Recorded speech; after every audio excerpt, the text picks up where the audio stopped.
Bolsonaro denunciado como chefe de quadrilha e em breve ele será preso. Vem comigo. Antes de seguir, gostaria de pedir seu like nesse vídeo e sua inscrição nesse canal. Peço também, caso você possa e queira, sua contribuição clicando no botão valeu ou se tornando membro aqui do blog do Cadu Amaral clicando no botão seja membro. Os membros do blog do Cadu Amaral têm acesso a conteúdos exclusivos e assim você ajuda mais um espaço de luta contra o fascismo à brasileira. Ao final do vídeo, deixa seu comentário, concorde, discorde ou complemente. Mas sempre se lembre que só não vale xingar nem falar da mãe do povo. Compartilhe esse vídeo em todas as suas redes sociais. E também no WhatsApp e no Telegram, se você tiver. Lembrando que se você é de Alagoas, você pode assistir ao blog do Cadu Amaral na TV Com Marcel, canal 12 da NET. Se você não é de Alagoas, você pode assistir a TV Com no link que está na descrição desse vídeo. Obrigado. Quarta-feira, 19 de fevereiro, são agora 3h30 da tarde e finalmente a Procuradoria-Geral da República formalizou a denúncia contra Jair Bolsonaro, no caso como líder de organização criminosa, o popular chefe de quadrilha, por tentativa de golpe de Estado.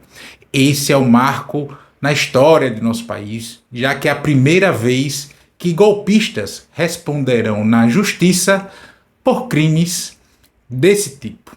Esse golpe, gente, essa tentativa de golpe que foi ensaiada ainda em 2021, que foi um ano de muitas tensões entre Bolsonaro e o STF.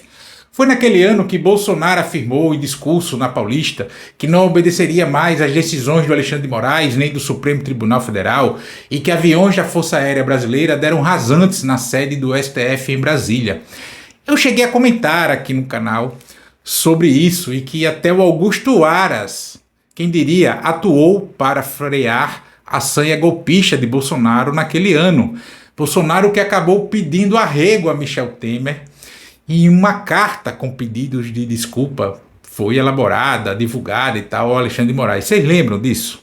Pois é, a coisa do golpe começou ainda ali em 2021. Esse período, inclusive, é narrado na denúncia de Paulo Gonet, Procurador-Geral da República, na página 56 da denúncia que ele fez. Da denúncia que ele ofertou ao Supremo Tribunal Federal. Mas ainda durante as eleições de 2022, já antevendo a derrota, Bolsonaro começou a envolver militares de alta patente, assessores mais próximos e até familiares, conforme revela também, ou reafirma, já que a Polícia Federal no inquérito já havia revelado isso, a denúncia da Procuradoria-Geral da República, que foi divulgada na noite que anterior a gravar esse vídeo, de 18 de fevereiro.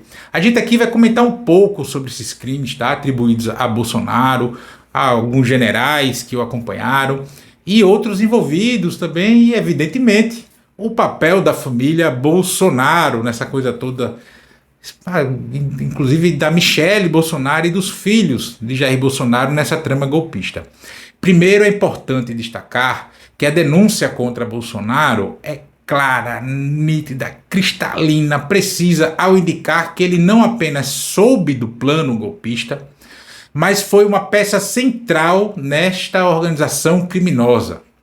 A PGR aponta que ele se associou a um grupo de civis e militares para tentar impedir que o resultado da eleição presidencial de 2022 fosse cumprido. A intenção era, claramente, dar continuidade ao seu governo de maneira ilegítima, sem o apoio do sufrágio popular, sem o apoio da vontade popular, como exige a nossa Constituição. Um dos pontos mais assustadores dessa denúncia é a confirmação de que Bolsonaro tinha conhecimento e anuência sobre planos extremamente violentos, como o denominado punhal verde-amarelo. Esse plano, arquitetado por militares ligados às forças especiais do Exército Brasileiro, os tais Kids Pretos, tinha como objetivo assassinar o então presidente eleito Luiz Inácio Lula da Silva, o então vice-presidente eleito Geraldo Alckmin e o ministro e então presidente do Tribunal Superior Eleitoral e também ministro do Supremo Tribunal Federal, Alexandre de Moraes. Além disso, Bolsonaro também foi acusado de tentar interferir em investigações sobre a lisura das eleições. Ele sabia que não havia fraude no processo eleitoral. Ele enganou um monte de patriotário, diga-se de passagem. E isso foi confirmado por relatórios das Forças Armadas. Mas Bolsonaro tentou segurar essa informação para sustentar a narrativa de fraude e assim justificar suas ações golpistas. Mas Bolsonaro não estava sozinho nessa tentativa de golpe. Ele contou com a ajuda de figuras do alto escalão de seu governo, como, por exemplo, o general Walter Braga Neto, ex-ministro da Defesa de Jair Bolsonaro, Casa Civil e candidato a vice-presidente da República em 2022, do general Augusto Heleno, ex-ministro do Gabinete de Segurança Institucional, também do general Mário Fernandes, que foi secretário executivo da Secretaria-Geral da Presidência da República, além, evidentemente, do tenente-coronel Mauro Cid, seu ex-ajudante de ordens, que, após delatar o esquema, se tornou uma peça-chave nas investigações envolvendo a trama golpista, fraude no SUS, roubo das joias, a biparalela, enfim. O Mauro Cid, em sua delação premiada, revelou detalhes chocantes sobre como o golpe estava sendo arquitetado. Isso foi comentado, etc. E o Alexandre de Moraes soltou também a delação do Mauro Cid, divulgou ela por completo, né? Mauro Cid afirmou que Bolsonaro, além de ser o responsável por enviar mensagens de ódio contra ministros do STF, também estava diretamente envolvido nas reuniões secretas e nas articulações para levar o plano golpista à frente. Tanto a íntegra da denúncia contra Bolsonaro e os demais 33 golpistas denunciados pela PGR, assim como a íntegra da delação do Mauro Cid, estão linkadas aqui nos comentários desse vídeo.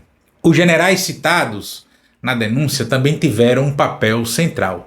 Mário Fernandes, por exemplo, foi responsável por imprimir e levar um documento-chave para Bolsonaro com detalhes sobre o plano golpista. É a tal minuta do golpe. Já Braga Neto e Augusto Heleno tentaram usar a estrutura das Forças Armadas para viabilizar o golpe, pressionando, segundo a denúncia da PGR, outros militares a aderirem à ação. O ex-ministro da Defesa, Paulo Sérgio Nogueira, também foi citado como envolvido nesse esquema, sendo um aliado de Bolsonaro nessa trama golpista toda aí. Além dos generais e militares envolvidos, a delação de Mauro Cid trouxe à tona o papel de Michele Bolsonaro, a ex-primeira-dama que, segundo Mauro Cid, fazia parte do círculo radical que incentivava Bolsonaro a dar um golpe de Estado. Segundo Mauro Cid, a Michele era uma das mais ferrenhas, que inflava mesmo a conversa em defesa de um golpe. Michele, inclusive, segundo a delação, junto a outras figuras do círculo próximo ao ex-presidente, como o Onyx Lorenzoni e o deputado Eduardo Bolsonaro, o Bananinha, teria pressionado o ex-presidente a seguir com a trama golpista, argumentando que Bolsonaro tinha o apoio popular necessário para dar um golpe de Estado no país. Os filhos de Bolsonaro, especialmente Carlos Bolsonaro, o Carluxo, também estavam profundamente envolvidos nessa coisa toda, como indicam as investigações. O Carluxo, o Carlos Bolsonaro, o 02 da família, tinha a responsabilidade de gerenciar as redes sociais de Bolsonaro e foi um dos principais articuladores na disseminação de discursos de ódio e desinformação, além de estar intimamente ligado ao ambiente radical que preparava o terreno para o golpe, coordenando inclusive o tal gabinete do ódio. E a coisa da BIM paralela deve trazer muito mais informações sobre essa parte desse esquema todo. Agora, em relação ao trâmite jurídico disso, o caso segue para o Supremo Tribunal Federal, que já está analisando, enfim. A denúncia da PGR será analisada, na verdade, pela primeira turma, que é presidida, inclusive, pelo ministro Alexandre de Moraes, que é o relator desse caso, enfim, da trama golpista, da biparalela, etc. E Moraes tem um histórico de decisões firmes contra ameaças à democracia e ao Estado de Direito. Então é de se esperar que Alexandre de Moraes conduza essa coisa toda com muito rigor. A primeira turma do STF, gente, vai decidir pela abertura do processo criminal contra Bolsonaro e os seus aliados, evidentemente. Mas o caso deverá ser julgado no plenário do Supremo Tribunal Federal, onde todos os ministros decidirão o futuro de Bolsonaro e sua quadrilha, sua organização criminosa. Esse julgamento será crucial para o país, pois está em jogo a possibilidade de responsabilizar um ex-presidente da República por tentar subverter a ordem democrática. E isso não é pouca coisa na história brasileira. Então, para não deixar inclusive argumentos de julgamento antidemocrático, é por isso que o caso deverá ir a plenário do Supremo Tribunal Federal, mesmo o regimento do STF, autorizando que tudo seja julgado somente na turma, esse tipo de caso. Mas deverá ir. Se não for, não tem nada de legal, mas para tirar esse argumento de antidemocrático, deve ir a plenário.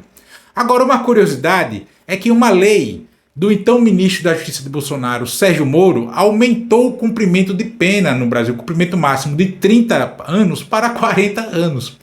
E Bolsonaro pode pegar 38 anos de cadeia. Estamos diante de um momento muito grave na história do Brasil e muito diferenciado, porque é a primeira vez que esse tipo de crime vai à justiça para ser julgado. A tentativa de golpe de Estado, liderada por Jair Bolsonaro e apoiada por figuras-chave de seu governo, representa uma ameaça não só apenas à democracia, mas também ao próprio futuro do Brasil, do país, o futuro político e democrático do país.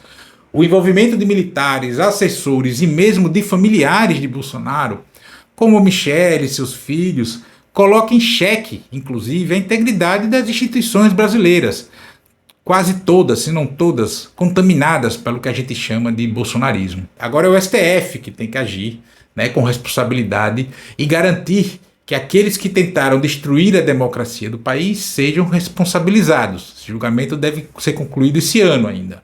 Talvez entre o comecinho do outro, mas esse ano.